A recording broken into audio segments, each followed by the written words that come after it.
السلام عليكم ورحمة الله وبركاته. إن الحمد لله نحمده ونستعينه ونستغفره ونؤمن به ونتوكل عليه ونعوذ بالله من شرور أنفسنا ومن سيئات أعمالنا.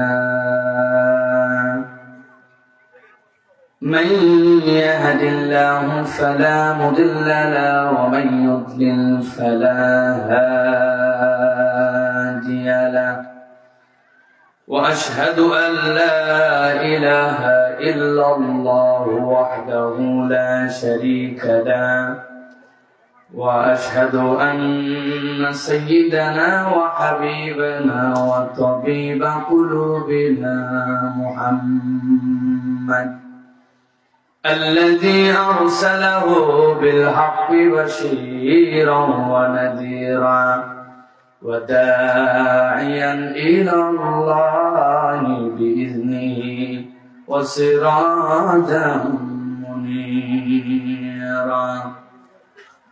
فقد قال الله سبحانه وتعالى في كلامه المجيد وفي فرقان الحميد. أعوذ بالله من الشيطان الرجيم. بسم الله الرحمن الرحيم.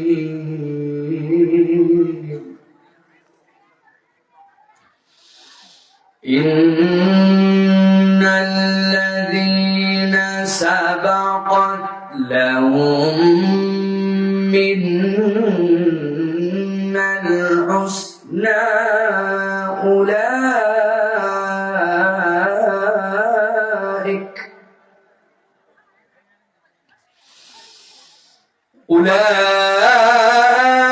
أولئك عنها مبعدون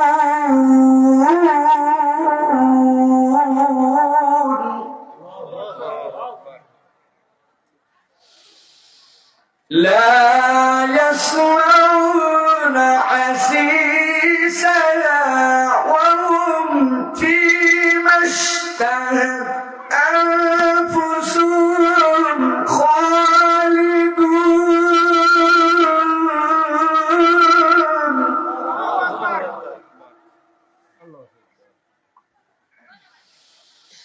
لا يحزنهم الفزع الأكبر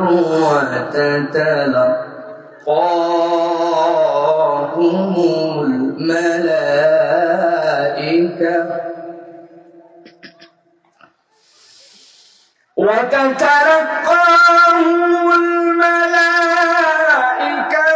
هذا يومكم الذي كنتم توعدون.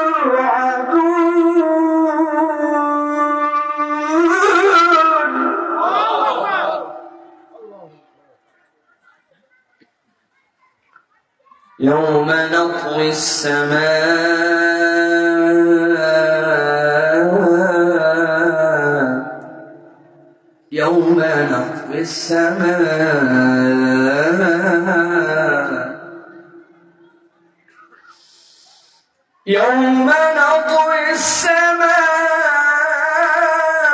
كطي السجل للكتب كما بدأنا أول خلق نعيده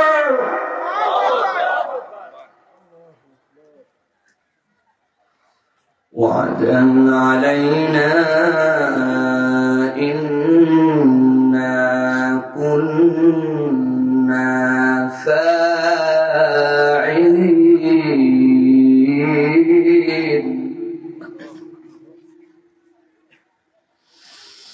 كما بدأنا أول خلق نعيده وعدا علينا إنا كنا فاعلين.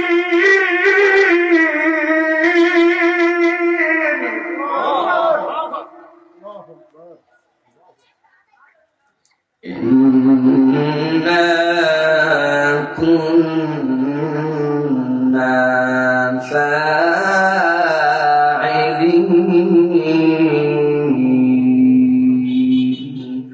وقال الله سبحانه وتعالى آمرا ومخبرا للمؤمنين والمؤمنات إلى يوم القيامة إن الله وملائكته يصلون على النبي يا أيها الذين آمنوا صلوا عليه وسلموا تسليما. اللهم صل على محمد وعلى آل محمد كما صليت على إبراهيم وعلى آل إبراهيم إنك حميد مجيد. اللهم بارك على محمد وعلى آل محمد كما باركت على إبراهيم وعلى آل إبراهيم إنك حميد مجيد. الحمد لله. বাংলাদেশের ঐতিহ্যবাহী প্রাকৃতিক সৌন্দর্যের লীলাভূমি সৈকত নগরী কক্সবাজারের সদর উপজেলার অন্তর্গত পিএমখালী ইউনিয়নের ঐতিহ্যবাহী তোতকখালী মাঝের পাড়া ইসলামী যুব সমাজের উদ্যোগে আজকের এই ৬ষ্ঠ বাৎসরিক ঐতিহাসিক তাফসীরুল কোরআন মাহফিলের সুযোগ্য সম্মানিত সভাপতি, তোতকখালী মাঝের পাড়া কেন্দ্র জামে মসজিদের সম্মানিত সুযোগ্য সভাপতি হযরতুল আল্লাম আলহাজ মাওলানা নুরুল হক দামাত বারাকাতুহুল আলিয়া কথা বলেছেন কিছুক্ষণ পূর্বেই হযরত মাওলানা সালামাতুল্লাহ আশরাফি, হযরত মাওলানা সলিমুল্লাহ সাহেব কথা বললেন। আপনাদের এলাকার কৃতি সন্তান যার আলোচনার মধ্যে চমৎকার কোরআন হাদিসের দিগদর্শন আমরা খুঁজে পাই হযরত মাওলানা আব্দুর রহিম বশরী। সঙ্গীত পরিবেশন করেছেন আমাদের কলরবের প্রিয় ভাইয়েরা। আপনাদের কৃতি সন্তান হায়দার ভাইও আপনাদের মাঝে কিছু সঙ্গীত পরিবেশন করেছেন। স্টেজে বিভিন্ন পর্যায়ের গণ্যমান্য উলামায়ে হযরত ফুদালায়ে ইজলাম, বিশেষত ইমাম এবং খতিব বৃন্দ, আমার সামনে উপবিষ্ট মুরব্বিয়ানে কেরাম, আমার প্রিয় তরুণ এবং যুবকেরা, স্নেহের ছোটরা, পর্দার আড়াল থেকে শুনছেন মা এবং বোনেরা, সকলকে একবার সালাম দিয়েছি। আরো একবার আপনাদের কাছে দোয়া পাওয়া এবং করার আশায় সালাম নিবেদন করি। আসসালামু আলাইকুম ওয়া রাহমাতুল্লাহ। আপনারা কেমন আছেন ভাই জানেরা? ভালো আছেন? শীতের এই বিদায়ী লগ্নে কক্সবাজারের এলাকায় শীতের শেষ পরশটা বুলিয়ে যাচ্ছে। আমি একটু অবাক হই আপনাদের এলাকায় আসলে, যখন সারা দেশে কঠিন শীত, ওই সময় কিন্তু কক্সবাজারে কোনো শীত নাই, ফ্যান চালায় থাকতে হয়। আবার ঠিক এখন সারা দেশে শীত নাই, কিন্তু আপনাদের এই জায়গায় এখন আবার সোয়েটার পরার মতো একটা শীতের ভাব আছে, ঠিক না ভাই? তার মানে শীত বিদায়ের আগ মুহূর্তেও আপনাদের দিক দিয়ে যায়, আবার ঢোকেও আপনাদের এদিক দিয়ে। তো এই যে চমৎকার এক সন্ধ্যায় আমরা এখানে মিলিত হয়েছি, যারা এরকম চমৎকার আয়োজন করেছেন, আমরা আমাদের এই যুব সমাজের প্রিয় ভাইদের জন্য দোয়া করি, তারা যেন তাদের আয়োজনটা অব্যাহত রাখতে পারেন, আল্লাহ যেন তাদেরকে বারাকা দান করেন, বলেন আল্লাহুম্মা আমিন। একটা ফুলের বাগান সাজানো এত সহজ নয়। আপনি স্টেজের দিকে শুধু তাকান, ওই জায়গাতে খালি আমার মুখের দিকে তাকায়েন না, একটু উপরে তাকায়েন, একটু ডাইনে তাকায়েন, একটু বামে তাকায়েন, তাইলে আপনি বুঝতে পারবেন যে একটা আয়োজনকে সুন্দর করে রুচিশীল করার জন্য এই ছেলেরা কি পরিমাণ চেষ্টা করছে, ঠিক না ভাই? এই যে পাশে একটা গাছ আছে, এই পাশেও একটা গাছ আছে, এই গাছটা ইচ্ছা করলে এলোমেলো থাকতে পারতো, কিন্তু দুইটা গাছও ক্যালকুলেশন করে রাখা হয়েছে যে একই ধরনের দুইটা গাছ দুই পাশে যেন থাকে, এটা একটু সৌন্দর্য, ঠিক না? এই যে সৌন্দর্য, এই রুচিশীলতা, এটা ইসলাম পছন্দ করে। আল্লাহ রাব্বুল আমিনের কোরআন আমাদেরকে সাজেস্ট করে। রাসূলুল্লাহ সাল্লাল্লাহু আলাইহি ওয়াসাল্লাম বলেছেন, তোমরা যখন মসজিদে যাও তখন তোমরা উত্তম পোশাক পরিধান করে যাও। আমরা কি করি? আমাদের যেই জামা, ওই যে মসজিদের জামা বানাইছে, ওইটা জীবনেও ধোয় না, আসার পরে দরজার পিছনে লটকানোর জায়গা আছে, রেখে দেয়, ওইটা পরে যায়। ওইটা ভাঁজ হলো না ময়লা হলো, গন্ধ হলো না পরিষ্কার। টুপি ধোয় না, গত ঈদে ধরছে মাথায়, আগামী ঈদে আবার বাদ দিবে, এর মধ্যে টুপি ধোয় না, এরকম মুসলমান আছে না ভাই? কথা বলবেন বুঝে সুঝে, আমি আপনাদের মনের কথা বলতেছি। উপরে ভংবাং করে খুব সুন্দর শার্ট পরে, প্যান্ট পরে, আন্ডার গার্মেন্টস, ভিতরের গেঞ্জি খুলে দেখা যায় না, দেখলে হয়রান হয়ে যেত। আছে না এরকম? বাড়ির বাহিরের ঘর সাজানো, কিন্তু চুলার নিচেরটা এত অপরিষ্কার ওই মহিলার, যে ওই মহিলার রান্নাঘরে চুলার নিচ দেখলে, অথবা যেইটা দিয়ে হাঁড়ি পাতিল ধরে ওইটার ওই লুসনি বলে না কি বলে আপনাদের এলাকায়, ওইটা যদি দেখে তাইলে মাথায় নষ্ট হয়ে যাবে। আছে না ভাই? ইসলাম কি বলছে? ইসলাম বলছে আভ্যন্তরীণ এবং বাহ্যিক, ভেতর বাহির উভয়টাই পরিষ্কার হতে হবে। আমেরিকায় গেছি, যাওয়ার পরে সবচেয়ে বড় ঝামেলায় পড়ছিলাম আমি। কি ঝামেলা জানেন? আমেরিকায় যাওয়ার পরে বাথরুমের মধ্যে ঢোকার পরে দেখি বাথরুমের মধ্যে বদনা নাই, বাথরুমের মধ্যে হ্যান্ড শাওয়ার যেটা এটা নাই। চিন্তা করলাম, হায় হায়, এরা বাথরুম করে কাম সারে কেমনে? বার হয়ে আসছে অনেক কষ্ট করে, টিস্যু ভিজায় ভিজায় ভিজায় ভিজায় মুছে টুছে, তাও কি মন ভরে আমাদের? আমরা পানি ঢালালো। বের হওয়ার পরে বললাম কি অবস্থা? কয় হুজুর এটাই অবস্থা, এই জায়গাতে কোনো সিস্টেমই নাই। 20 বছর 30 বছরের জীবনে কোনোদিন ওই জায়গায় হাতই দেয় নাই। গোসল করার সময় যতটুকু ধোয়া গেল গেল, তাছাড়া বাথরুম করে মুছে ফেলায় খালি, আর কোনো হাত দেয় না। বুঝেন তো ভাই? এইটা, এই মানুষগুলার অন্তর কি পরিষ্কার পরিচ্ছন্ন থাকা সম্ভব? পবিত্রতার জ্ঞান যার মধ্যে নাই, সে যতই পবিত্র হোক, সে মূলত পবিত্র নয়, ঠিক কি না? আর সবচেয়ে বড় পবিত্রতার নাম কি? সবচেয়ে বড় পবিত্রতার নাম হচ্ছে ঈমান। আল্লাহ এই জন্য বলেছেন, হে রাসূল আপনি বলে দেন, ইন্নামাল মুশরিকুনা নাজাসুন, নিশ্চয় মুশরিক যারা তারা অপবিত্র। আর এত সুন্দর করে পরিষ্কার পরিচ্ছন্ন নতুন জামা কাপড় সাইজে গুজে সুগন্ধ দিয়ে আসছে, আল্লাহ বলছেন অপবিত্র। কোন দিক দিয়ে? ওর অন্তরের মধ্যে শিরিক আছে। যার অন্তরে শিরিক থাকে তার অন্তরটা পবিত্র নয়। আল্লাহ বলছেন ঈমানদারকে আল্লাহ অন্তর থেকে ঈমানের দৌলত দিয়েছেন, বাহিরটাও পরিষ্কার বানাইছেন। এই দুয়ের পরিচ্ছন্নতা যার জীবনে আছে, ওই ব্যক্তিটা আল্লাহ রাব্বুল আলামিনের প্রিয় পাত্র, ঠিক না? কিন্তু আমরা নিজেদের জীবন থেকে সৌন্দর্য বোধ, এই যে চমৎকারিত্ব, এইটা আমরা দূরে ঠেলায় দিছি। আমরা এখন যেই জায়গাতে নাপাকি, যেই জায়গাতে নাজাসাত, যেই জায়গাতে অপরিষ্কার, বাহিরে দেখতে পাই খুব সুন্দর, আমরা ওই জায়গায় বেশি যাই। কিন্তু কোরআনের প্রোগ্রামে আমাদেরকে অত বেশি টানে না, ঠিক না ভাই? আবার যুবকরা তো এখন আমাদেরকে উল্টা ওয়াজ করে, বলে কি ওয়াজ শুনবো, আপনি আমার পকেটে আছেন। আমি বললাম সাংঘাতিক কথা রে, আমি তোমার পকেটে মানে হুজুর ইউটিউব আছে আমার মোবাইলে, ওই ইউটিউবে আপনার ওয়াজ আছে, তো আপনার ওয়াজ আমার পকেটে থাকলে তো আপনাকে আমি পকেটে রাখছি। চিন্তা করছেন আপনি? তার মানে প্রিয় ভাইরা, কথা ঠিক, পকেটেই আছে, কিন্তু পকেটে থাকা আর মঞ্চে আসা, এই দুইটার মধ্যে একটা পার্থক্য আছে। আছে না ভাই?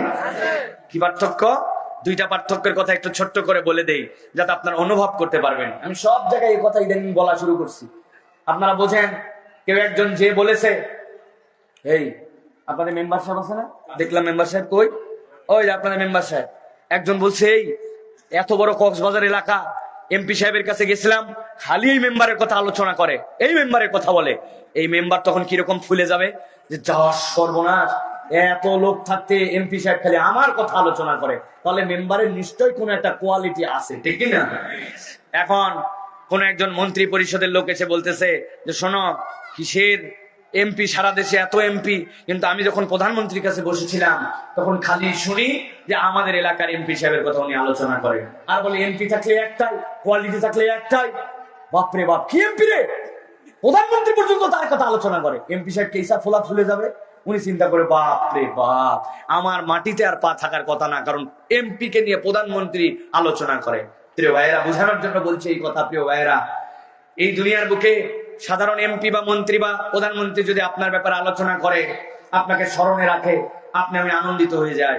কিন্তু আল্লাহর নবী আপনাকে আমাকে জানিয়েছেন, এই কথা শতভাগ সত্যের প্রতি আমরা ঈমান রাখি। যখন কোন বান্দারা কোরআন শোনার জন্য ময়দানে চলে আসে, কোরআনের যে মজমাটা হয়, নিয়ত বিশুদ্ধ করে হালাকায় যদি আসে, তাহলে এই ব্যক্তিদের কথা স্বয়ং আল্লাহ তার আশপাশের ফেরেশতাদের কাছে আলোচনা করেন। বিশ্বাস করেন যে আমরা মাটিতে বসে আছি, বালুর মধ্যে, ভালো পরিবেশ না, কিন্তু আল্লাহ রাব্বুল আমিন আপনার আমার কথা আলোচনা করছেন। তাহলে অন্তত পক্ষে এইটুকুই তো বিরাট লাভ, যে বান্দা বসে বসে এইখানে মাটির বিছানা গ্রহণ করছে, আর আল্লাহ আরশে আজিমে তার ফেরেশতাদের কাছে এদের কথা আলোচনা করে। সুবহানাল্লাহ। কপাল পোড়া না হলে এইগুলা মাহফিলে আশা মিস করে না কেউ, কিন্তু অনেকেই আছে আসবে, ঘুরবে ফিরবে, চা খাবে, বিড়ি খাবে, চটপটি খাবে আর বাড়ির থেকে বলে আসছে ওয়াজ মাহফিলে যাচ্ছি, কিন্তু মাহফিলে আসে না। এরকম পার্টির লোক কক্সবাজারে নাই, কক্সবাজারে নাই। আমি আপনাদের কাছে অনুরোধ করব, আমাদের প্যান্ডেলের ভিতর আর বেশি জায়গা নেই, তবে আপনি প্যান্ডেলে না আসেন আমার আপত্তি নাই। লোক আনা লাগবে এরকম কোনো আমার টার্গেট নাই, এই যথেষ্ট লোক আলহামদুলিল্লাহ। কিন্তু আপনি যদি বাড়ির থেকে বলে আছেন ওয়াজ শুনতে যাচ্ছি, আপনি আল্লাহর সাথে চিটারি চালাকি করেন না, আপনি বাড়িতে চলে যান। অন্ততপক্ষে বাইরে ঘোরাফেরা করে বিড়ি সিগারেট খাবেন না, আল্লাহর কাছে আপনাকে জবাব দেওয়া লাগবে, ঠিক কিনা? বাড়ি চলে যান আপনি, আপনাকে কেউ বাধ্য করেন, এটা নফল। কিন্তু আপনি ওয়াদা করে আসেন, মা আব্বা ভাই বাইরে কেন আসো রাত 10টা পর্যন্ত ওয়াজ শুনতে? ওয়াজ শুনতে আসে নাই, ও ঘুরে বেড়ায়, বিড়ি খায়, সিগারেট খায়, আড্ডামি করে, দুধদামি করে, ফেসবুক চালায়। আল্লাহর কাছে জবাব দেওয়া লাগবে, ঠিক কিনা? লাখ লাখ টাকা খরচ করে একটা আয়োজন করে ছেলেরা কোরআন শোনার জন্য। প্রত্যেকদিন হয়? বছরে প্রত্যেকদিন হয়? তো কেন তাহলে এইগুলা জায়গা থেকে গাফেল থাকবেন? আমার মুরব্বীদের প্রতি কোনো আবেদন নেই, আপনারা থাকলেও ভালো, না থাকলে আরো ভালো। আমার কথা হচ্ছে, আমার তরুণরা, আজকের জেনারেশনের গ্যাপ তৈরি হয়ে যাচ্ছে এই জায়গায়। মুরব্বীরা যতটুকু দিনের পথে আছে, মুরব্বীরা বুকে হাত দিয়ে বলেন, ছোটবেলায় আপনারা এত বিয়াদব, এত ধরনের মিথ্যাবাদী, এত ধরনের চিটিং, এত ধরনের চালাকি, এত ধরনের মুরব্বীদেরকে অসম্মান, এগুলো দেখছেন আপনারা? অথচ আমাদের সন্তানরা এগুলো করছে। আমরা সেই জেনারেশনে আসছি। এই জেনারেশনকে আপনি বলতেছেন আধুনিক স্মার্ট জেনারেশন। এই স্মার্ট জেনারেশন, এদেরকে বলে এই স্মার্টনেস দিয়ে বাংলাদেশ স্মার্ট হবে না, বাংলাদেশ ডুবে যেতে পারে। চরিত্র ঠিক না করলে আগামী জেনারেশন দুশ্চরিত্রের বাংলাদেশ হয়ে যেতে পারে, ঠিক না? চরিত্র ঠিক করতে হবে আগে। চরিত্র ঠিক না করলে আপনার কোনোভাবে জাতিকে অগ্রগামী করা যাবে না। একটা জাতির সময় কারেন্ট ছিল না, মোবাইল তো বহুত দূরের কথা, পৃথিবীর কোন প্রযুক্তি আসে নাই। 1450 বছর আগে আল্লাহ রাব্বুল আলামিন নিজে সাক্ষ্য দেওয়াইছেন নবীর মুখ দিয়ে, খায়রুল উমুরি করনি সুম্মাল্লাযীনা ইয়ালুনাহুম সুম্মাল্লাযীনা ইয়ালুনাহুম। আমার যুগ, তারপরের যুগ, তারপরের যুগ। মোবাইল ছিল না, বিজ্ঞানের আবিষ্কার ছিল না, বিদ্যুৎ ছিল না, নেট ছিল না, কিচ্ছু ছিল না। কিয়ামত পর্যন্ত এর থেকে ভালো জেনারেশন আর আসবে না। সুবহানাল্লাহ। সাক্ষ্য দিবেন কে? আল্লাহ। কে? নবীর মুখ দিয়ে দেওয়াইছেন। ওই জগৎ ওই মানুষগুলা কেন এত ভালো মানুষ হয়েছিল? কারণ তাদের থেকে বড় চরিত্রবান মানুষ আর ছিল না। সুবহানাল্লাহ বলেন, ঠিক কি না? আল্লাহ রাব্বুল আলামিন কি বলছেন? গভীর মনোযোগ দেন, ঠান্ডা মাথায় বুঝেন। হাসরের ময়দানের ভয়াবহতার কথা সবাই আমরা জানি না? কি কঠিন ময়দান হবে। মাথার উপরে সূর্য চলে আসবে, মানুষ বিবস্ত্র হয়ে যাবে। আয়েশা বললেন, কি লজ্জার কথা ইয়া রাসূলুল্লাহ। আয়েশা সিদ্দিকা রাদিয়াল্লাহু তাআলাকে নবী বলছেন, তুমি মনে করছো তোমার নিজের খবর নেওয়ার সময় থাকবে? আয়েশা, তোমার খবর নেওয়ার সময় থাকবে না। কাপড় আছে না না আছে এটা তো অনেক দূরের ব্যাপার। এমন ভয়াবহ ময়দান, আল্লাহ রাব্বুল আলামিনের কথা কারণে ওই ফেরেশতা থেকে শুরু করে সবগুলা সিধা হয়ে দাঁড়ায় থাকবে, কারণ নড়াচড়া করার ক্ষমতা নাই। হাসরের ময়দানের এরকম ভয়াবহতার কথা আমরা শুনছি কিনা? কিন্তু বিপরীত একটা চিত্র আছে। ওই দিন সবাই ভয় পাবে না। আল্লাহ বলছেন, এক শ্রেণী থাকবে যাদের কোনো ভয়ই থাকবে না। এত কঠিন ময়দান, অথচ ওই কঠিন ময়দান তারা জানতেও পারবে না, স্পর্শও তাদেরকে করবে না। আল্লাহু আকবার।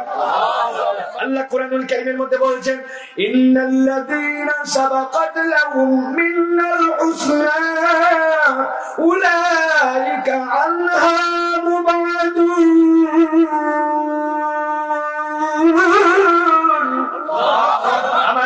বলছেন, এই দুনিয়ার মানুষ ভালো করে জেনে রাখো, হাসরের ময়দান তো হাসরের ময়দান, ভয়াবহ বর্ণনা অনেক শুনলে, কিন্তু আমি আল্লাহ তোমাদেরকে বললাম, এমন এক দল থাকবে দুনিয়াতেই যারা তাদের কপালে কল্যাণ লিখে নিয়ে আসছে। সুবহানাল্লাহ। ইন্নাল্লাযীনা সাবাকাত লাহুম মিনাল হুসনা, যাদের কাছে লেখা হয়ে গেছে এরা ভালো পার্টির লোক, এরা ভালো লোক, এরা কল্যাণকামী লোক, এরা তাদের জিন্দেগিটা আল্লাহর দেওয়া তরিকায় পার করে আসছে। আল্লাহ বলছেন, সাবধান করে দাও, সব মানুষ তো ভয় দেখানো যাবে না। এদেরকে ভয় দেখাবে কেন? আল্লাহ বলছেন, উলাইকা আনহা মুবাদুন। কিয়ামতের ভয়াবহতা তো দূরের কথা, আল্লাহ এর থেকে তাদেরকে হাজার হাজার মাইল দূরে রাখবেন। ওরা টেরও পারবে না, জানতেও পারবে না কিয়ামত নামে কিছু হচ্ছে।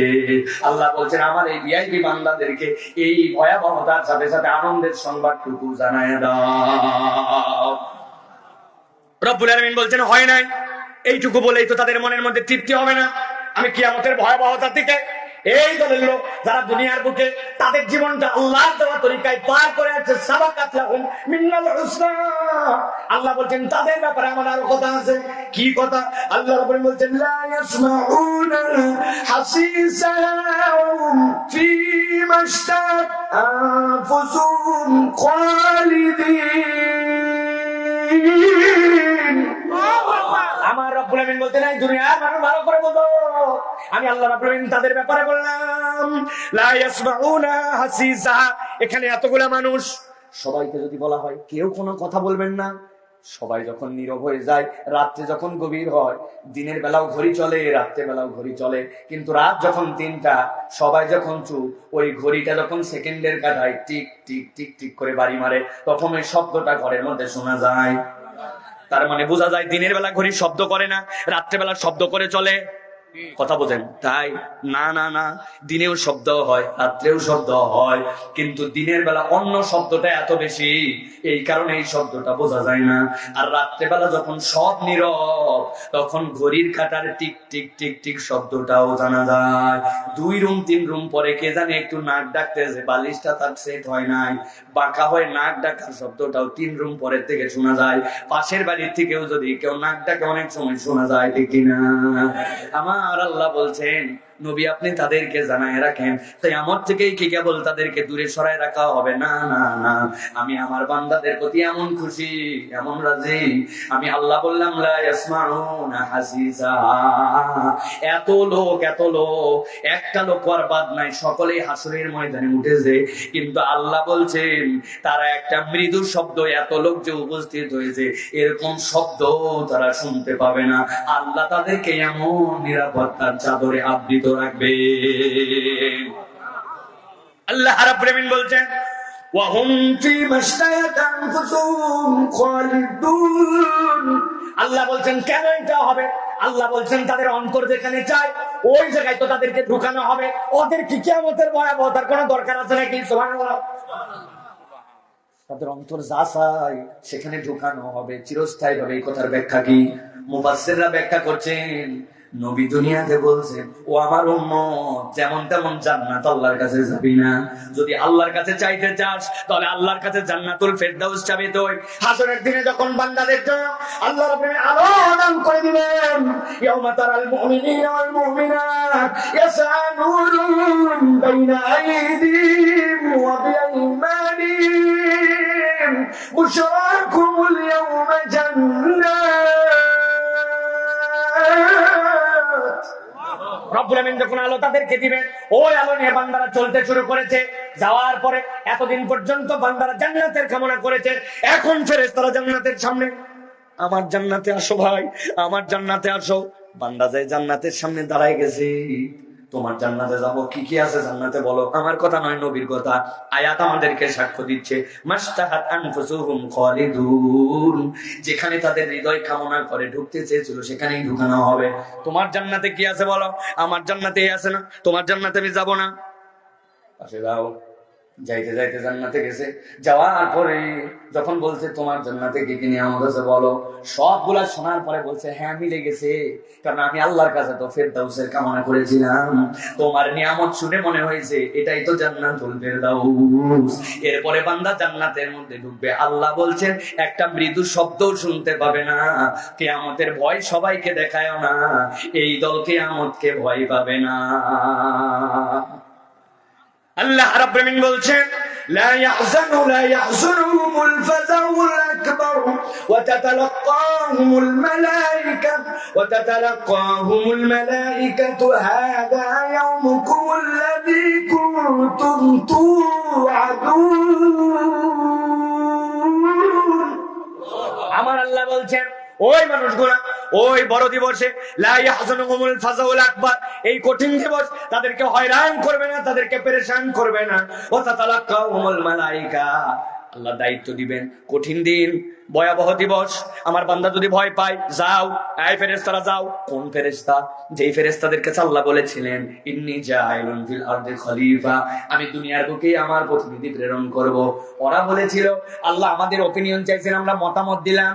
আতাজালু ফিহা মান ইয়াফসিদু ফিহা ওয়া ইয়াসফিকুদ দিমা, ওইখানে যাওয়ার পরে গন্ডগোল করবে, ফাসাদ করবে, ওদেরকে পাঠান। আল্লাহ চুপ, চুপ, আর বলা লাগবে না, তোমার বলা শেষ।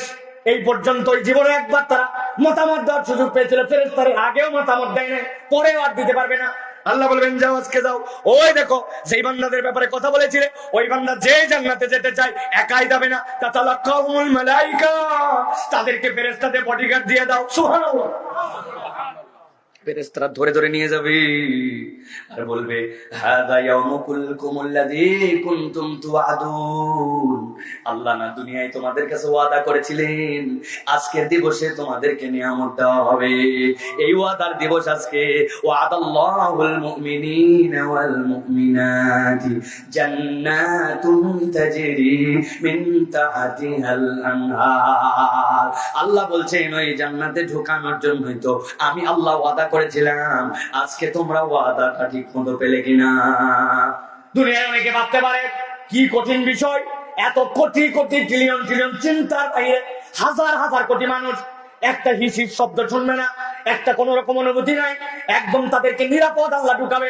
আবার একটা ফেরেশতাও তার সাথে দিছে, কিভাবে সম্ভব? আল্লাহ বলছেন এদিকে আসো, কথা বুঝো, আগে ভালো করে বুঝো। রব্বুল আমিন কথা বুঝাচ্ছেন। আল্লাহ বলছেন এই দুনিয়ার মানুষ, তোমরা কিতাবাদি দেখছো, তোমরা বই পুস্তক দেখছো তো? হ্যাঁ দেখছি।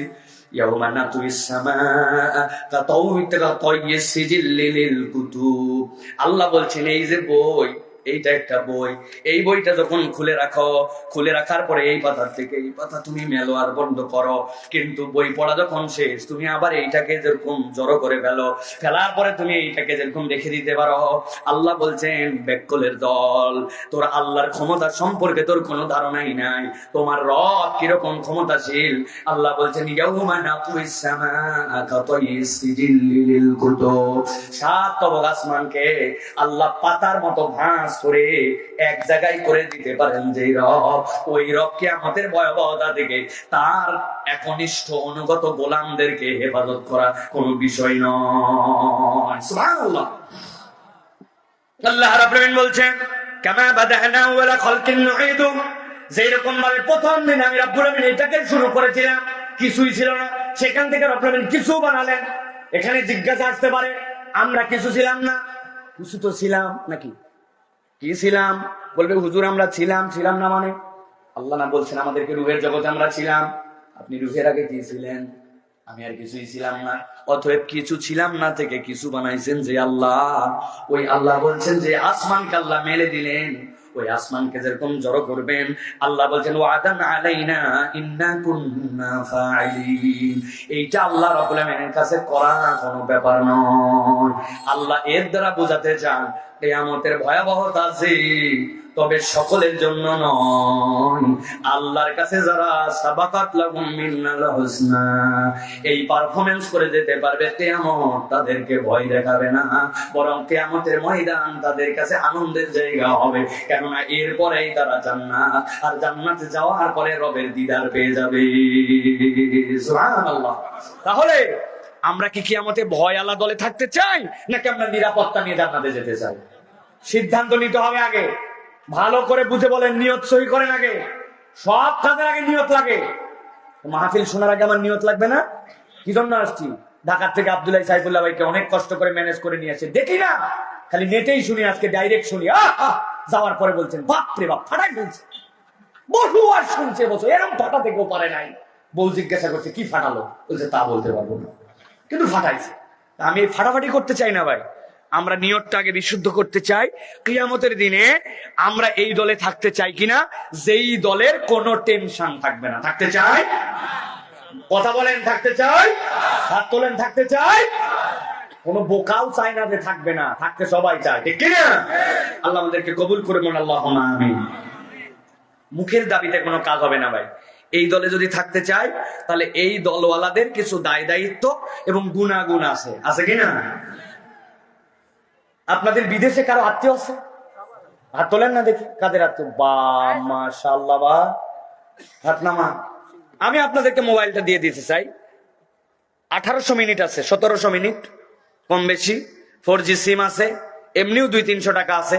আপনারা কেউ একজন কল করেন আপনার বিদেশে আত্মীয়র কাছে, নেন, বললেন হুজুর এই 1700-1800 মিনিটের ভাব মারলেন যে আপনি, আর এই যে মোবাইল আপনার 4G বুঝাইলেন, এই বুঝাই কি লাভ? মোবাইলে লাগাইছেন ফেস লক, এরপরে দিয়েছেন আঙ্গুল লক, এরপরে দিয়েছেন পেছনের লক। ওইগুলো খুলে দিয়ে দেখেন কেমন করে কল করা লাগে। ঠিক না ভাই? আমি এটা বোঝানোর জন্য অনেক জায়গায় বলে থাকি প্রিয় ভাইরা, সবাই ওই দিন বিপদ মুক্ত থাকতে চায়, কিন্তু বিপদ মুক্ত হতে গেলে আল্লাহর পক্ষ থেকে পাসওয়ার্ড খোলার জন্য কতগুলো লক আছে। এই লকটা আমরা কেউ খুলতে রাজি না, আমরা খালি রেডি খাবার খেতে রাজি। আজকে আমরা এমন কতগুলো বিষয়ের বর্ণনা শুনবো যেগুলো আল্লাহ রাব্বুল আমিন আপনার আমার ওই দিন এই দলের মধ্যে যেই দল কোনো কথাবার্তা শুনবে না জান্নাতের দিকে চলে যাবে, ফেরেশতা গার্ডনে ঢুকাবে। আল্লাহ এরকম কতগুলো গুণাগুণের কথা বলেছেন, আমরা এরকম কয়েকটা গুণ জেনে নিজের জীবনে আমল করার নিয়ত করে চলে যাব। রাজি আছেন ইনশাআল্লাহ? রাজি আছেন ইনশাআল্লাহ? প্রিয় ভাইরা, আমরা সংক্ষিপ্ত সময় আজকে আলোচনা করতে চাই মানব জীবনে শ্রেষ্ঠ 5টা গুণ, যেই গুণগুলা প্রত্যেক নবী রাসূল আলাইহিমুস সালামের ছিল। সুবহানাল্লাহ বলেন। প্রত্যেক নবীরা মাসুম। আকীদা ঠিক করেন, নবীরা কি? মাসুম। মাসুম মানে কি? যার আমল নামায় কোনো গুনার অ্যাকাউন্টই নাই। গুনাহ করা তো পরের কথা, আল্লাহ স্বয়ং তাকে সংরক্ষণ করেন। যার আমল নামায় কোনো গুনাহ নাই, কোনো গুনাহ আল্লাহ করার নাই, তিনি হচ্ছেন মাসুম। সকল নবী রাসূল মাসুম, বিশ্বাস করি তো আমরা। এই নবী রাসূলদের প্রত্যেকদেরই এক্সেপশনাল গুণ ছিল।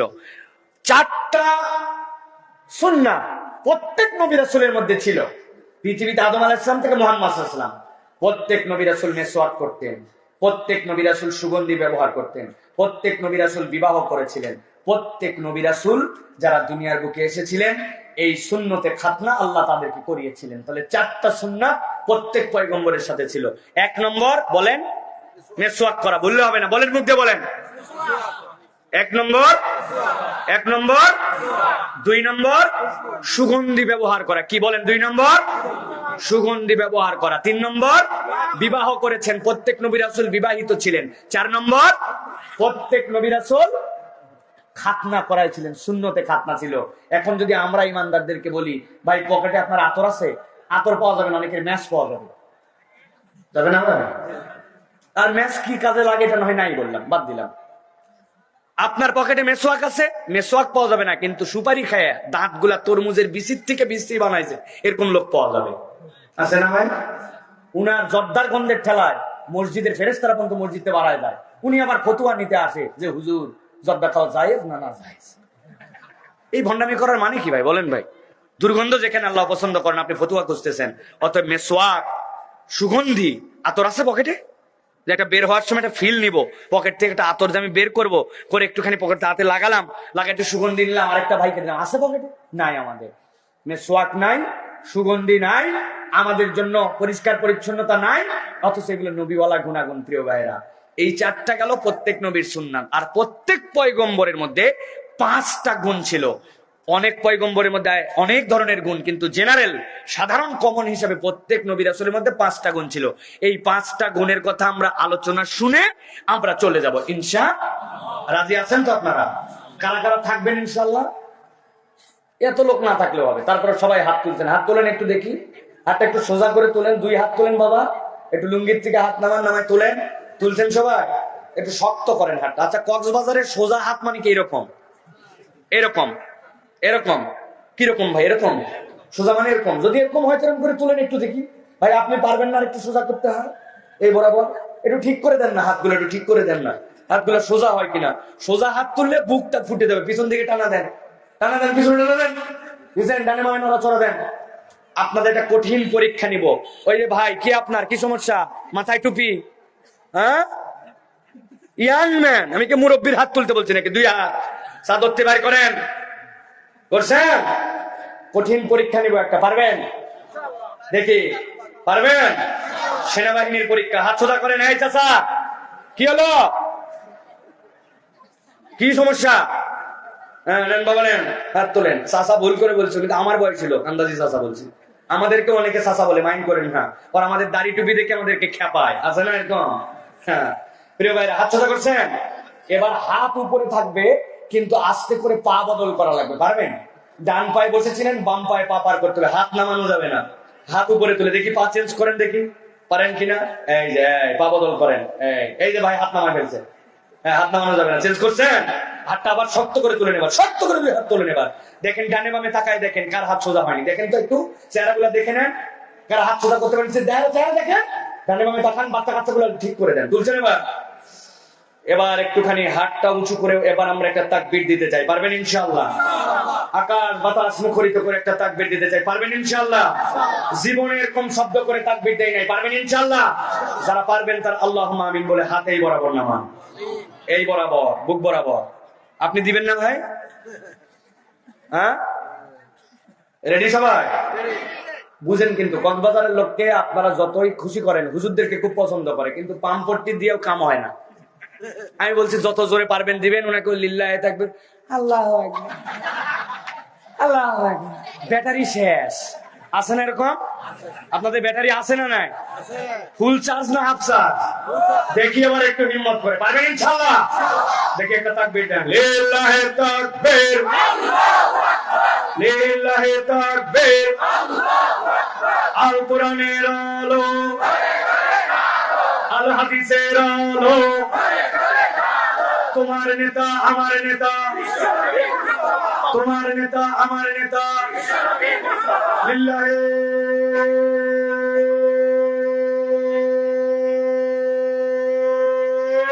তাকবীর। আলহামদুলিল্লাহ। হাত নামান। রাগ করছেন আপনারা? শয়তান আমাদের উপর রাগ করছে, ঠিক কিনা?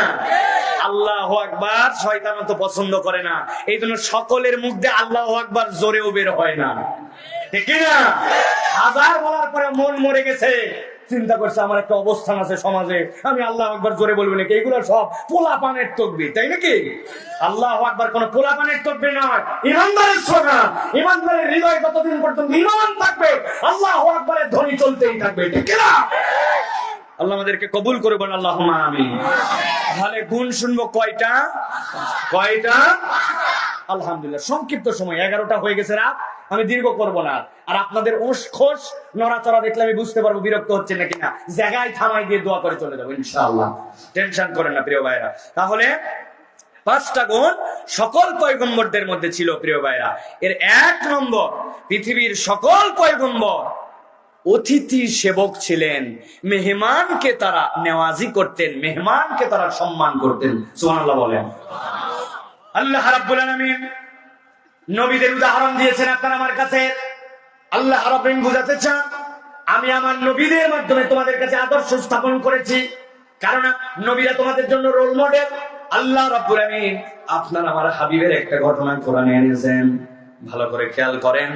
হযরত রাসূলুল্লাহ সাল্লাল্লাহু আলাইহি ওয়াসাল্লাম ময়দানের থেকে এসে মসজিদে সালাত আদায় করাইছেন।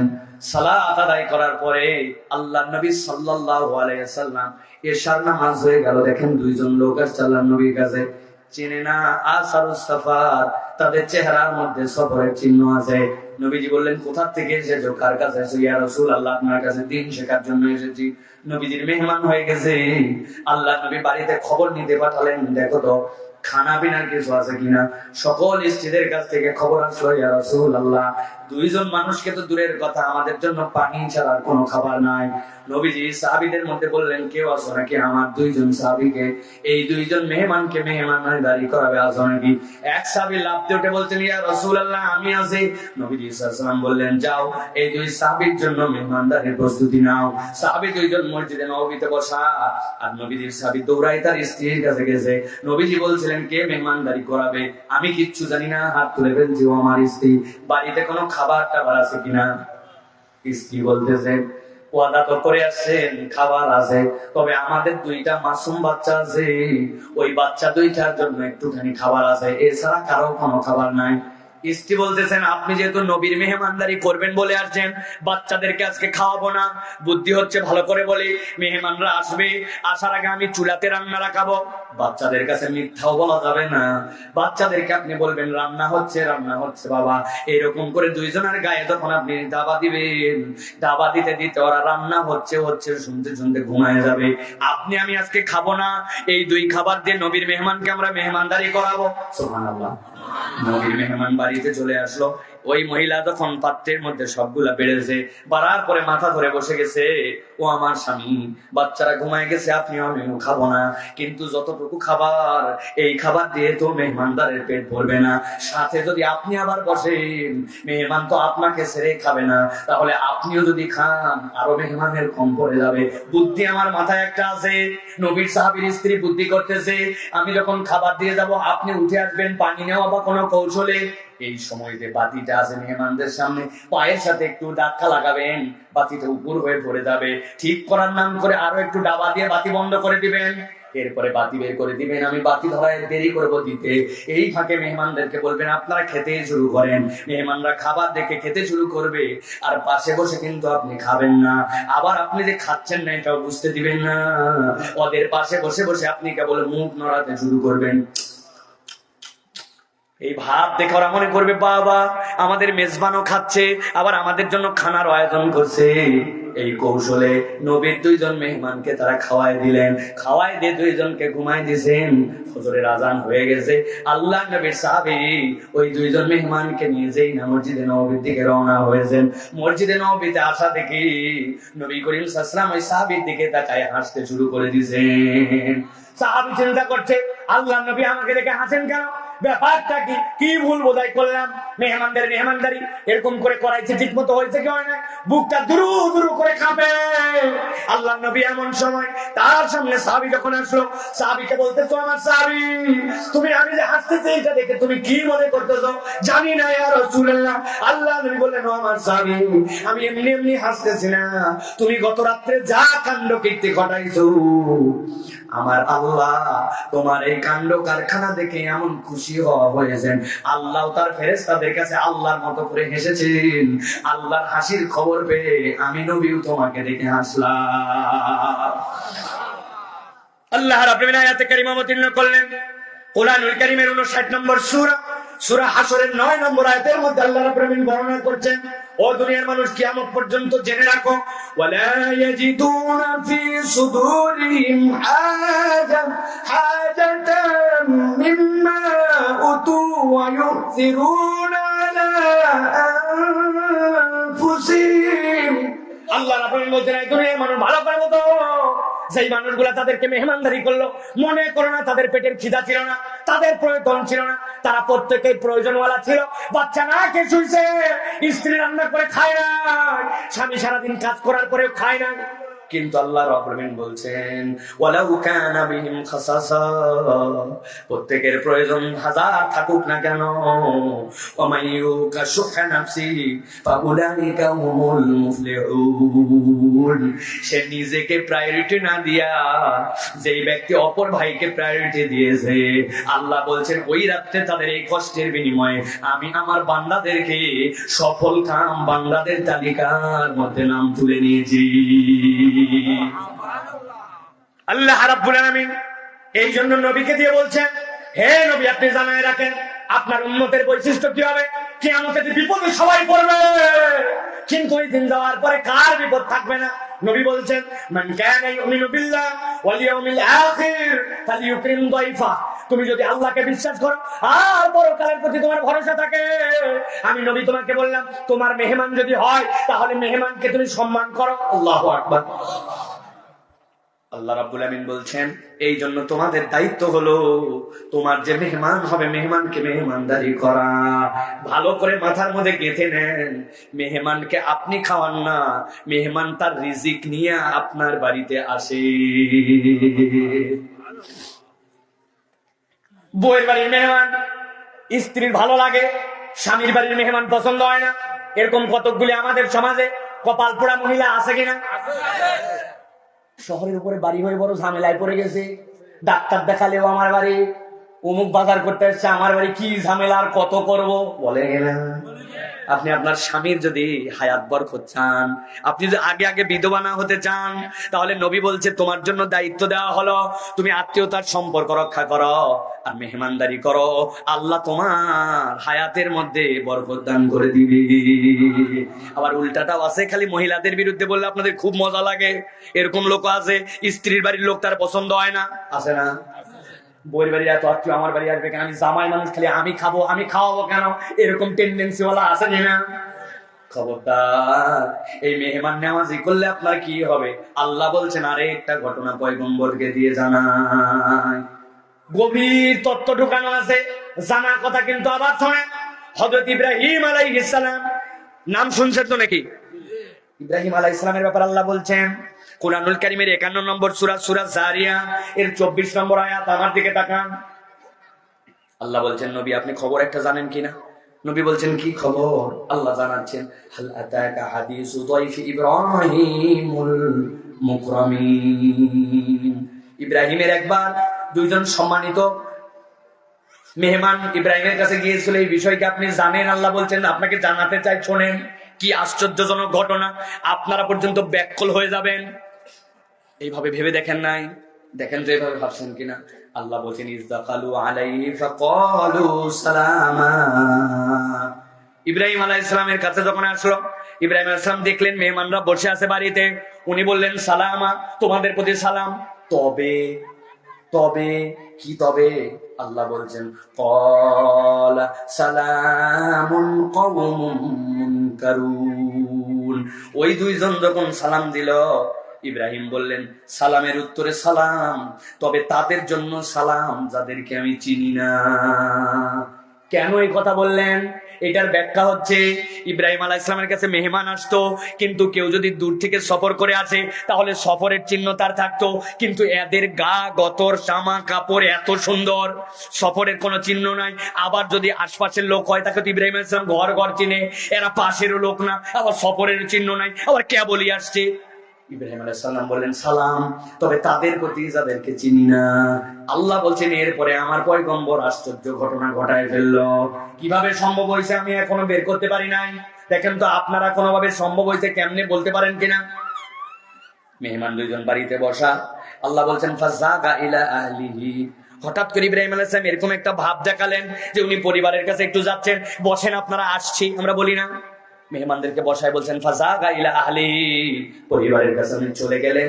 পরিবারের কাছে যাওয়ার কয়েক মুহূর্তের মধ্যেই ফাজা বিআইজিলিন সামিন, উনাদেরকে বসায়া এরপরে এমন একটা গরুর বাছুরকে ভুনা করে আনলেন যেটা দুধ ছেড়ে দিছে কিন্তু নিজে আবার মাতৃত্ব গ্রহণ করে নাই, এইরকম মধ্যবয়স্ক একটা আস্ত গরু ওই দুইজন অপরিচিত মেহমান যাদেরকে চিনেন না তাদের জন্য আস্ত ভুনা করে ইব্রাহিম নিয়ে আসলেন। সুবহানাল্লাহ। আপনাদের কক্সবাজারে বিয়ের অনুষ্ঠানে বরেরকে এটা ছাগল বানায় দেয়, দেয় না ভাই? গাজর দিয়ে শিং বানায়, মুখের মধ্যে আবার ঘাস লাগায়, ছাগল একটা এইটুকু বানায়, তাই পেরেশান আর হয়রান। আর যে মেহমানকে তিনি চিনেন না, অপরিচিত, তার জন্য একটা আস্ত গরুর ভুনা করে আনছে। বাপ দাদার জন্মে কেউ আমারে দেয় নাই, আপনাদেরকে দিছে ভাই। গরুর ভুনা আস্ত খাইছেন কোনোদিন? অপরিচিত মেহমান। আল্লাহ বলছেন কেন এগুলা বললাম? ইব্রাহিম আলাইহিস সালাম নিয়ে আসলেন, নিয়ে আসার পরে তাদের সামনে খাবার হাজির করে দিলেন। ফাকাররাবাহু ইলাইহিম ক্বালা আলা তাকুলুন, কাছে যায় বললেন খাবেন না আপনারা? এত কষ্ট করে সুন্দর খানা নিয়ে আসছি, খান আপনারা। ওনারা বলতেছে ও পয়গম্বর, আপনার মেহমানদারিতে আমরা অভিভূত, তবে আপনাকে বলতেছি আমরা তো মানুষ নই, আমরা আল্লাহর ফেরেশতা, ফেরেশতারা তো এই খাবার গ্রহণ করে না। সুবহানাল্লাহ। সহজ ঘটনা তাই না?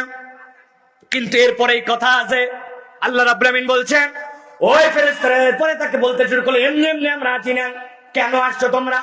আল্লাহ আপনাকে একজন পুত্র সন্তানের খবর দিয়ে পাঠাইছেন।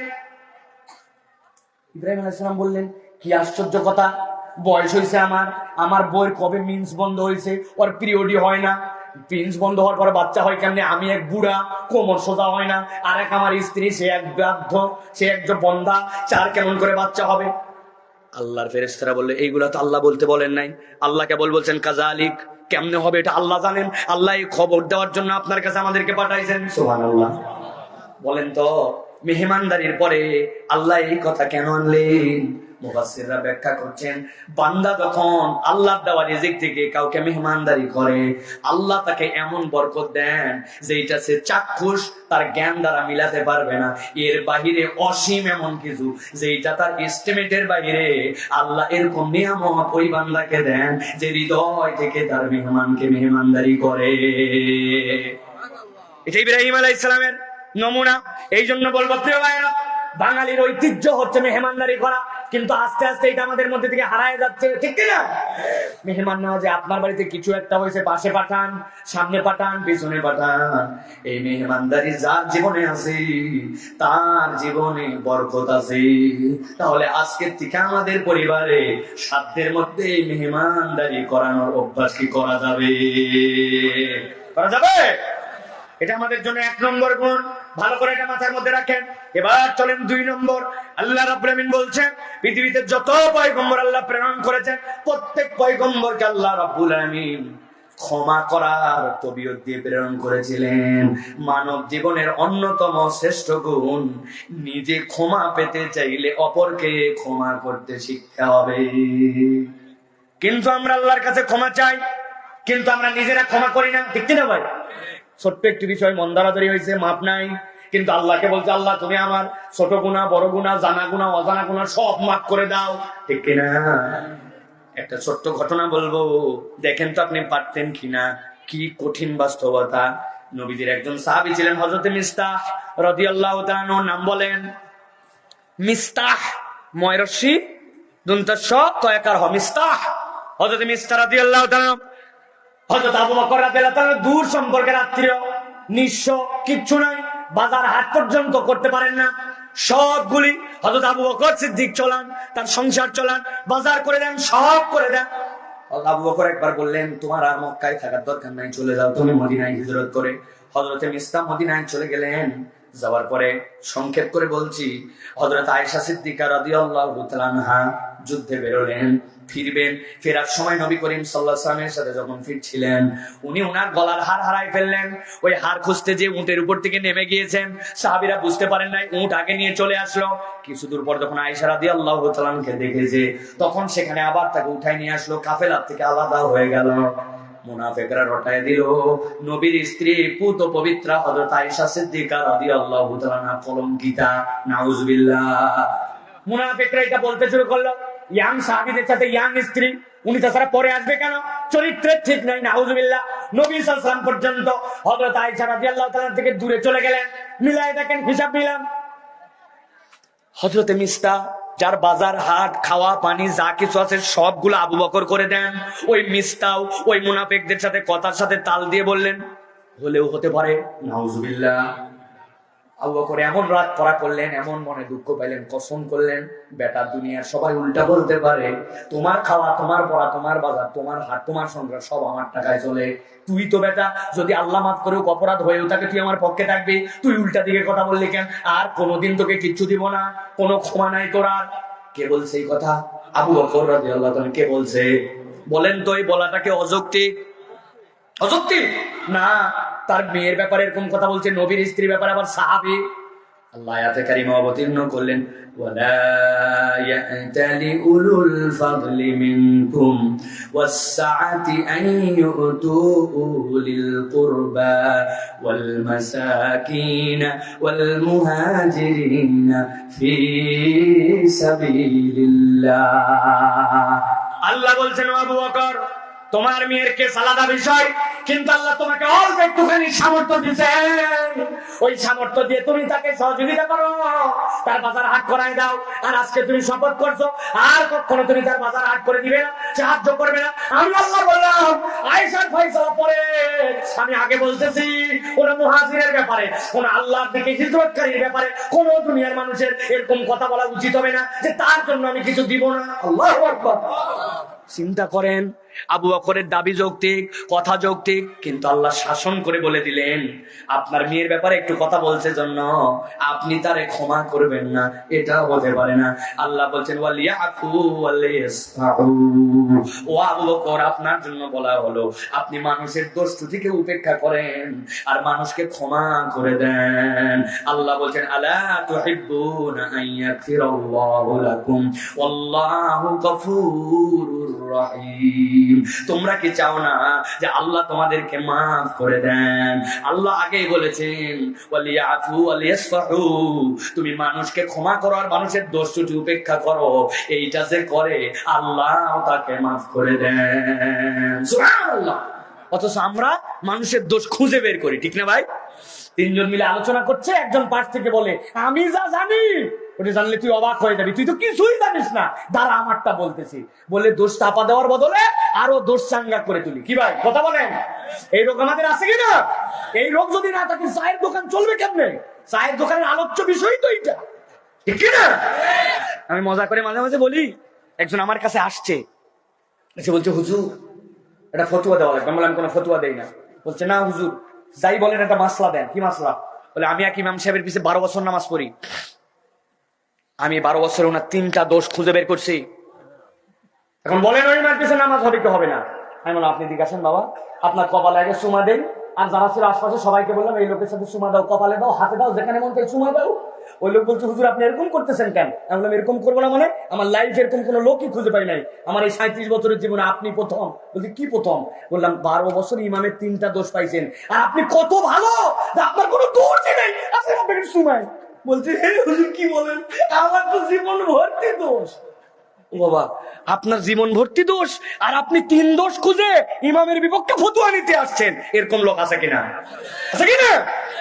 সারাদিন খালি খোঁসায়, সারাদিন পিছনে লেগে থাকে। প্রিয় ভাইয়েরা, এই স্বভাবটা বড় বদ স্বভাব। মানুষের দোষ ছাপায় দেন, আপনি একাই জানেন, চুপ করে যান, আল্লাহ রাব্বুল আলামিন আপনার দোষগুলাকে গোপন রেখে দিবেন। প্রিয় ভাইয়েরা, এইটা হচ্ছে পয়গম্বরদের দোষ। অতএব প্রিয় ভাইয়েরা, অল্পতেই মানুষকে দূরে ঠেলে দিবেন না, মানুষকে কাছে টানার চেষ্টা করেন। মানুষের দোষ যদি আপনি গোপন রাখেন, আল্লাহ আপনার দোষকে কিয়ামতের দিন গোপন রাখবেন। তাহলে আমরা কি মানুষের বদনামি গেয়ে বেড়াবো নাকি আমরা এই দোষ গাওয়া বাদ দিব? তবে বইয়েরটা বলা যাবে, তাই না ভাই? বইটা তো বলা যাবে না, এটা মহিলাই না আমার মতো লোক বলে তোমার বিয়ে করছে, আমার মতো কপাল পড়া মহিলা পাইছি আমি, এরকম বলে টলে এই বইয়ের কোনো দোষের শেষ নাই। কিন্তু আমি আপনাদেরকে ফাঁসাই দিতে পারি ইচ্ছা করলে, কিন্তু ফাঁসাতে চাই না। হযরত আশরাফ আলী থানভী রাহমাতুল্লাহ আলাইহি বলছেন বিয়ে করে আনার পরে কাপড় ধোয়াও, বিয়ে করে আনার পরে রান্না করাও, বিয়ে করে আনার পরে তোমার বাচ্চা কাচ্চার সবকিছু করাও, স্ত্রীর জন্য এগুলো একটা ওয়াজিব নয়। স্ত্রীকে কাপড় ধোয়াতে পারবে না, রান্না করাতে পারবে না, বাচ্চার জন্য আলাদা লোক রাখা লাগবে, কারণ তুমি তার স্ত্রী মর্যাদায় নিয়ে আসছো। এইগুলা কাজ করাবে, কন্টাক্ট নাই, এইগুলা করে, এইগুলা সে এহসান করে, ফাঁসে যাবেন, ফাঁসে যাবেন।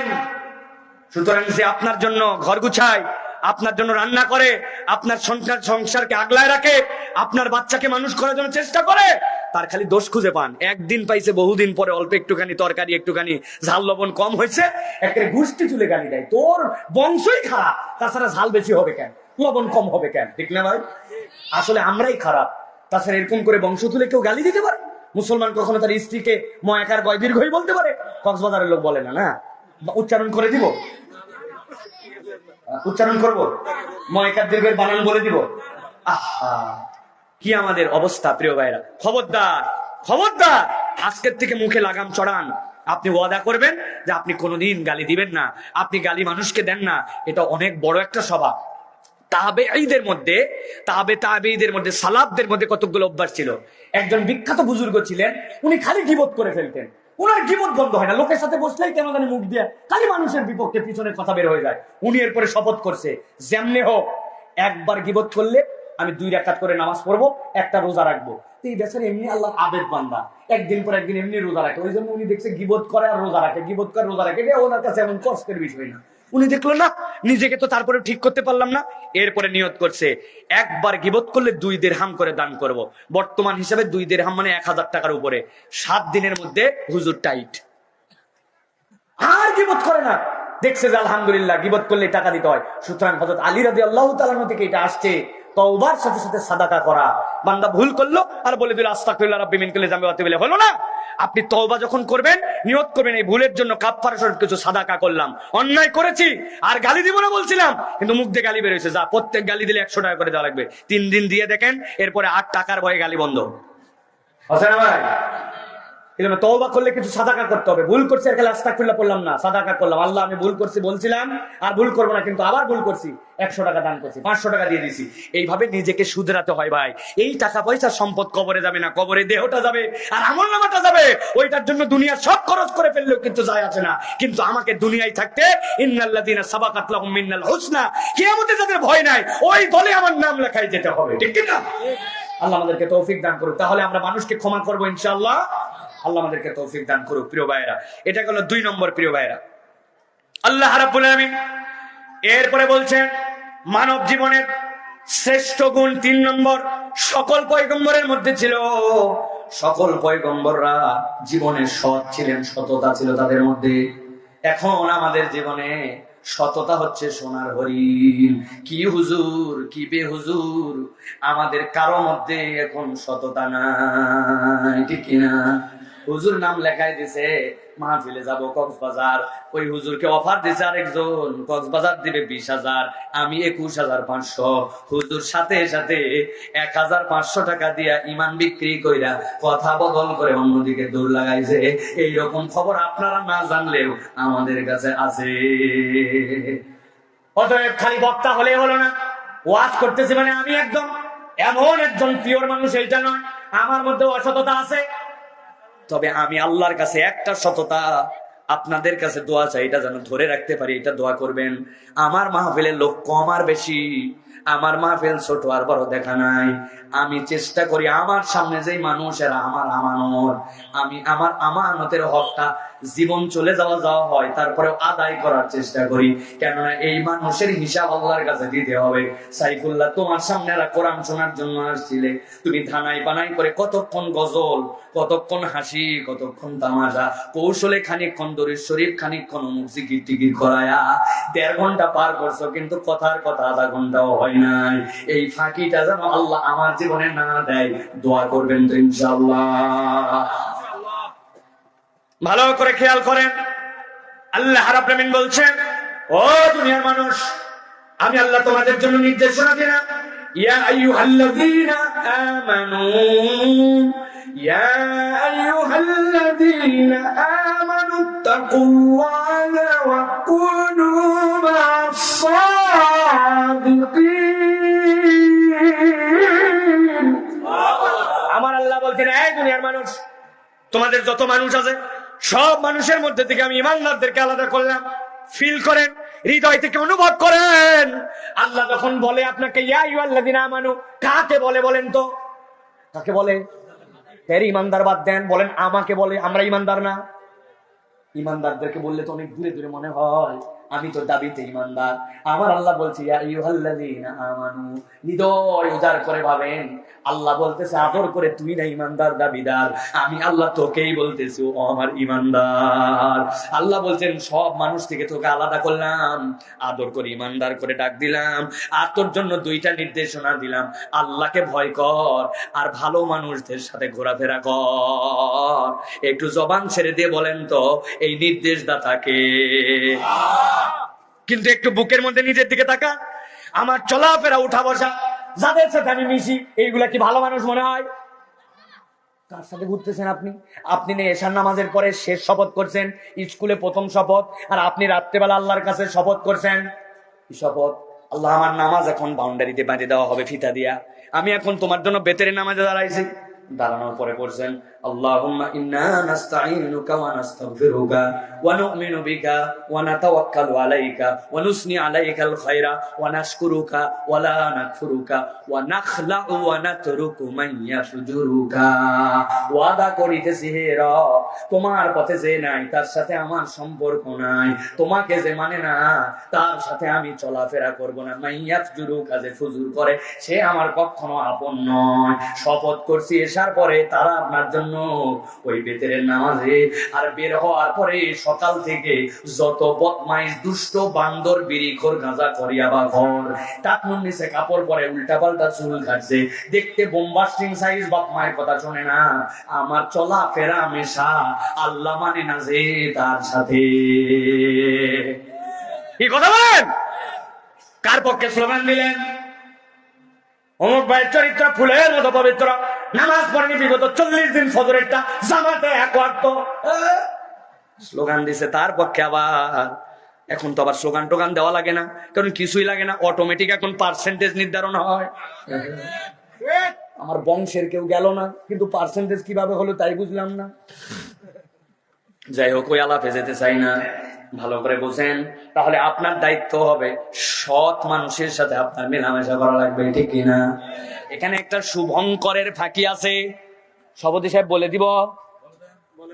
কঠিন ফাঁকি, দারুণ ফাঁকি, সিস্টেমের ফাঁকি, মজার ফাঁকি। ভালো লোক না, কার সাথে মিশবো বলেন হুজুর? না ভালো, আরে হুতাশ করে বলবে আপনি 1 নম্বরের দুষ্ট প্রকৃতির মানুষ। ভালো লোক খোঁজেন কেন? আপনার ভালো হতে সমস্যা কোথায়? আমি ভালো হলেই তো আরেকজন ভালো লোক পেয়ে যায়।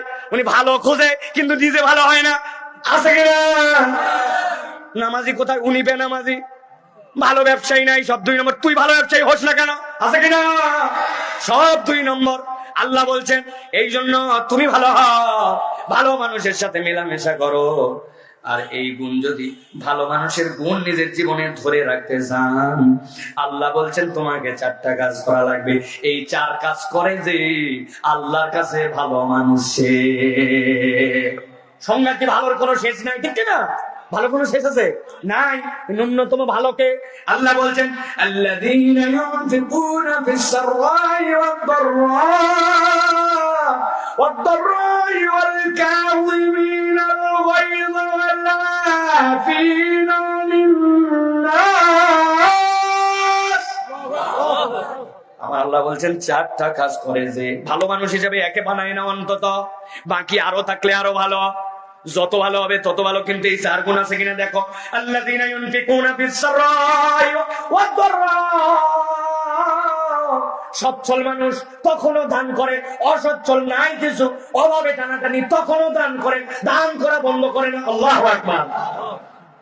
ওয়াল-কাযিবিনাল গায়জ, অমূলক রাগ করে না, রাগ হলে নিজেকে নিয়ন্ত্রণ করে, ফুটানি মারে বলে না আমার কেমন রাগ জানিস না, খেপলে কিন্তু খবর আছে, এটার কোনো ভাব না, বরং বলতেছেন সে রাগকে দমন করে।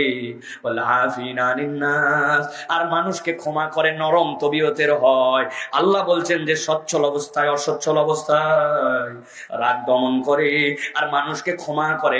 আমি আল্লাহ বললাম আল্লাহু ইউহিব্বুল মুহসিনিন, এরাই আল্লাহর কাছে মুহসিন বান্দা। তুমি খুঁজে খুঁজে এই 4 গুণওয়ালাকে তোমার বন্ধু বানাও। এরপরে আরো গুণ আছে তার, যত আছে তত ভালো, কিন্তু ন্যূনতম এটা টাকা লাগবে। কৃপণের কৃপণ, হার কৃপণ, টাকায় বের হয় না পকেট থেকে, আছে না? মসজিদে জুম্মার দিনে যায়, খুঁজে খুঁজে 2 টাকা দেয় না, আছে না? আপনাদের জুম্মার মসজিদের মুসল্লি কয়জন? সহজে আপনার মুসল্লি কয়জন জুমার দিনে? অনুমান 100 জন। 100 জন জুমার মুসল্লি। 100 জন যদি জুমার মুসল্লি হয়, 20 টাকা করে যদি দেয়, কত হয় ভাই? 20 100-তে 2000। অঙ্ক জানেন না কত? আপনার মসজিদের ইমাম সাহেব আছেন এখানে? কই ইমাম সাহেব কই? কত কালেকশন হয়েছে লাস্ট জুমায় বাবা? হ্যাঁ, সব মিলে 500-600। তাও হুজুর সম্মান জানানোর জন্য বলছে, এত হয় না। 500-600 হয় না। এলাকার মানুষের ইজ্জত ইমাম সাহেব জানে যে এই কথাটা বাইরে চলে গেলে খারাপ হবে, এই জন্য। কি কথা ভাই? আপনি মসজিদে যাওয়ার পরে আপনার 20 টাকা বের হয় না, আপনি বলে আবার ওয়াজ শুনতেছেন আমি দানবীর হব, মসজিদে টাকা বের হয় না 20 টাকা। আবার বলছে আমি স্টুডেন্ট। কি উনি স্টুডেন্ট? উনি হচ্ছে ভ্যান চালায়, ওনার আয় রোজগার ভালো না। স্টুডেন্ট যখন চায়ের দোকানে যায়, এক বন্ধু আসছে কক্সবাজার সদর থেকে আপনার এই জায়গায় চা খাওয়ার পরে ওই দিকে সে টাকা দিতে, আমার ইজ্জত থাকবে না, খবরদার যাবি না। ওই ওকে ঠেলে, ওই ওকে ঠেলে, 2 জন ঠেলে। চায়ের দোকানদার শেষে বলছে 2 জনই দেন মামা, টাকা 2 জনেরটাই নিবো আপনাদের।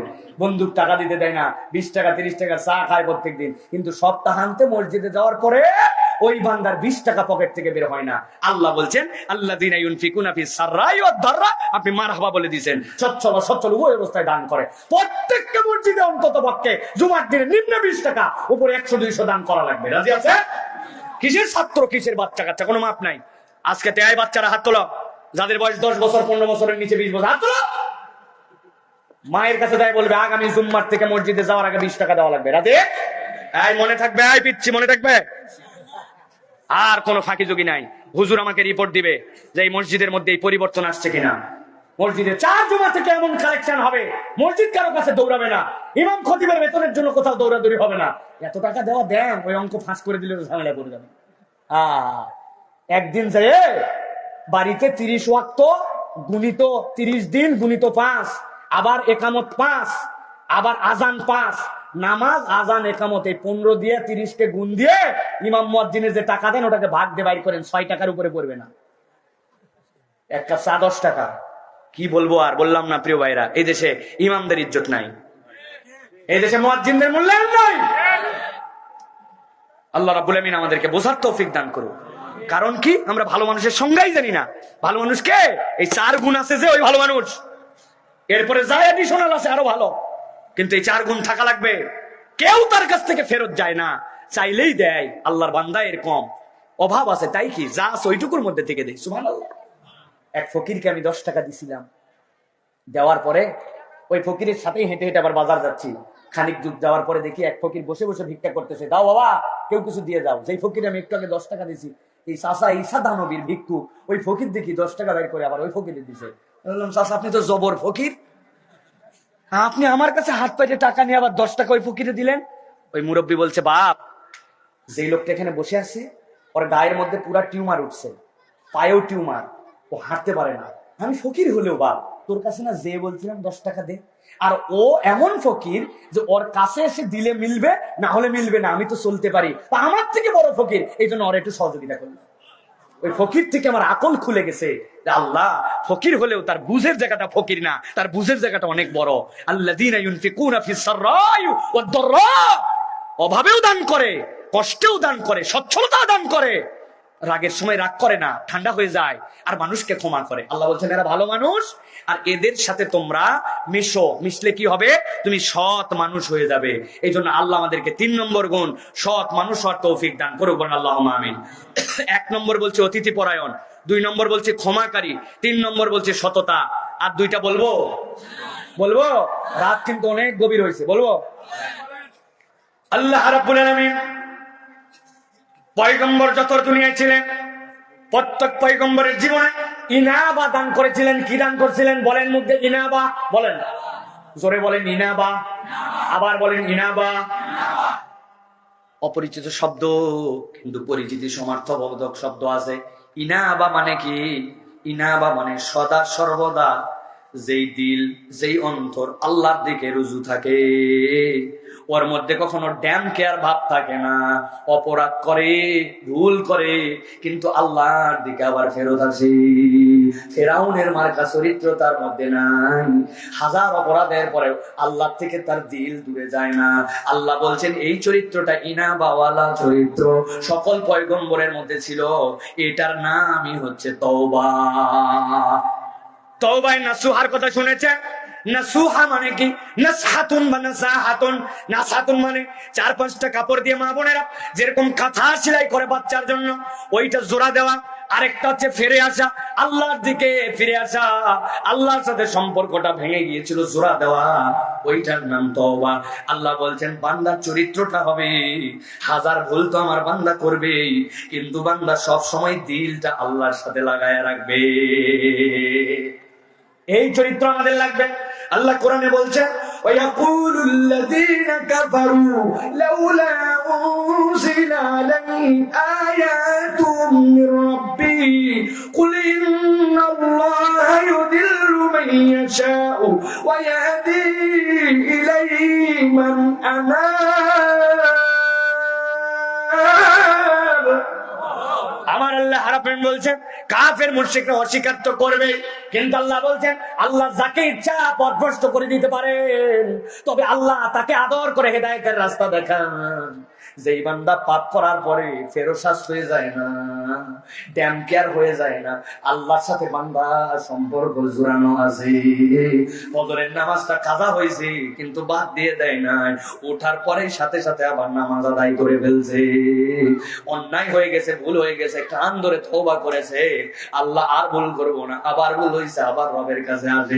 আল্লাহ বলছেন, বান্দা তোমার এই আল্লাহর দিকে ফেরা হৃদয়, এইটা আল্লাহ পছন্দ করে। সুবহানাল্লাহ। এই জন্য আল্লাহ বলছেন, হাসরের দিনে যাওয়ার পরে আল্লাহ রাব্বুল আলামিন বলছেন, বান্দার আল্লাহর কাছে দোয়া করবে। কি দোয়া? আল্লাহ দুনিয়ায় শিখাচ্ছেন, আল্লাহর কাছে দোয়া করো, রব্বানা আলাইকা তাওয়াক্কালনা ওয়া ইলাইকা আনাবনা ওয়া ইলাইকাল মাসির। আমার আল্লাহ বলছেন, এই রব তোমার কাছে ফরিয়াদ করে বলতেছে, আমরা তোমার উপরে ভরসা করি। ইলাইকা আনাবনা, যাবো কোথায়? আসমান ভেদ করেও যেতে পারি না, জমিন ভেদ করেও যেতে পারি না, তোমার কাছে ফেরত আসতে হবে। ইলাইকাল মাসির, তুমি ছাড়া কেউ আমাকে সাহায্য করতে পারে না।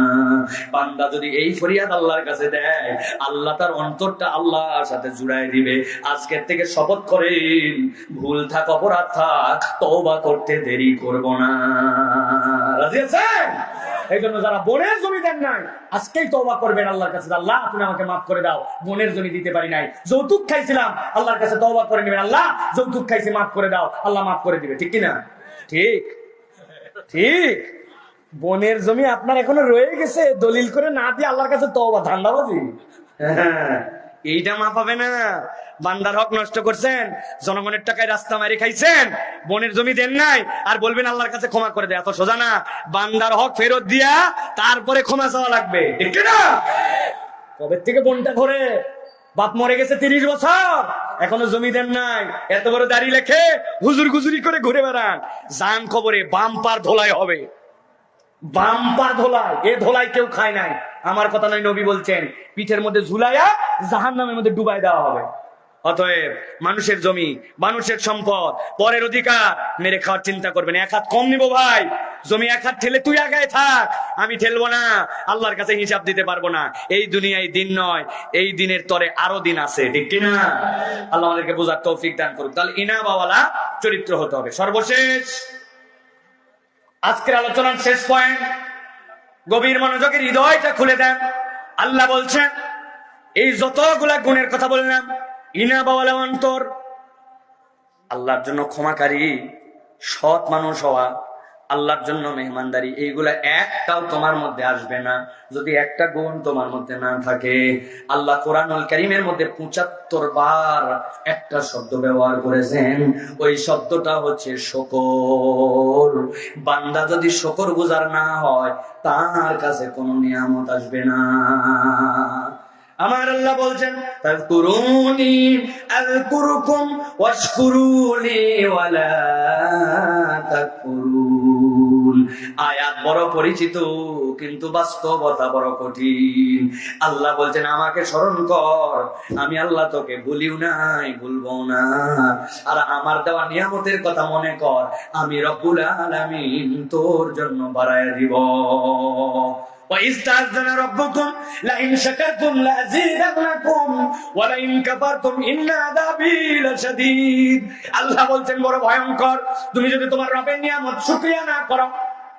আল্লাহ আমারে কিছু দেয় নাই ভাই, না একটা ভালো বাড়ি আছে, না গাড়ি তো দূরের কথা, খাবারটা বড় ঠিক মতো পাই না, কিন্তু আপনি ভেবে দেখেন নাই, বাড়ি ভালো নাই, গাড়ি ভালো নাই, এই কথাটা যে মুখ দিয়ে বললেন, অনেক বোবা কক্সবাজারে ভিক্ষা করে,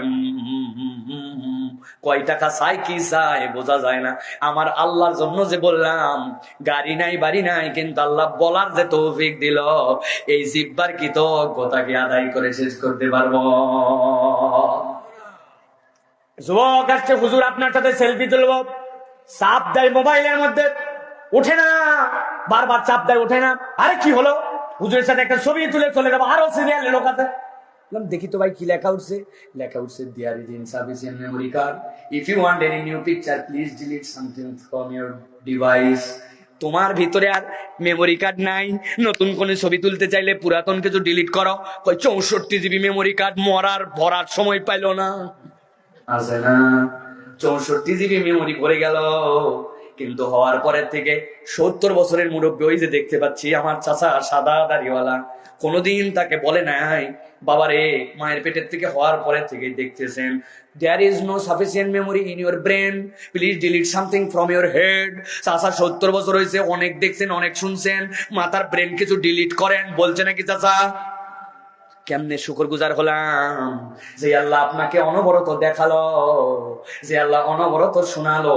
আল্লাহ বলছেন ভেবে ভেবে তোমার রবের কৃতজ্ঞ হও, আমি আল্লাহ তোমাকে বাড়ায় দিব। আল্লাহ রাব্বুল আমিন এই জন্য বলছেন ইন তুকরিদুল্লাহ করদান হাসানা ইউদাইফু লাকুম ওয়া ইয়াগফির লাকুম ওয়াল্লাহু শাকুরুন আলীম। আমার আল্লাহ বলছেন ও বান্দারা, তুমি যদি আল্লাহ রাব্বুল আমিনের জন্য ঋণ দাও, আল্লাহর জন্য সাহায্য করো, আল্লাহ বলছেন আর যদি তুমি মানুষকে ক্ষমা করো, আল্লাহ রাব্বুল আমিন তোমাকে মাফ করে দিবেন। আর জেনে রাখো তোমার রব হচ্ছেন শাকুর, আর তোমার রব হচ্ছেন হালিম। হালিম মানে কি, কে বলতে পারবেন? বলেন হালিম মানে কি? হালিম মানে আল্লাহ নাম হালিম না? হালিম মানে আমরা ঠিক বুঝি নাই। হালিম মানে অনুভূতি প্রবণ, দয়াদ্র, তাই তো না, হয় নাই। আল্লাহ মাফ করুক। ধরেন আমার একটা ভাই মারা গেছে, উনার একটা ছেলে মারা গেছে, ব্যথা পাবে না উনি? আমার ভাই মারা গেছে, আমি দুঃখ পাবো না? আরেকজনের বাপ মারা গেছে, আপনার আব্বা বেঁচে আছেন, আহা আমার ভাইয়ের আব্বা মারা গেছে, উনি কষ্ট পাইছে না? কারণ আপনি আসছেন, আসার পরে বলছেন আহারে আপনার আব্বা মারা গেছে, আহা আহা, বুঝে বলবেন। উনার হৃদয়ের যে কষ্ট, উনার বাপ হারায়ের, আপনি আমি আহা আহা যে বলতেছি, দুইটা এক কথা বলেন। কিয়ামত পর্যন্ত এক হওয়া সম্ভব নয়। ওই অনুভূতি আলাদা, এই অনুভূতি আলাদা। মা হারাই গেছে আমার, দুনিয়ার সবাইকে ডাকতে পারি সব বলে, চাচা বলতে পারি, খালু বলতে পারি, বন্ধু বলতে পারি, দোস্ত বলতে পারি, কিন্তু মা তো আর এরকম করে বলতে পারি না।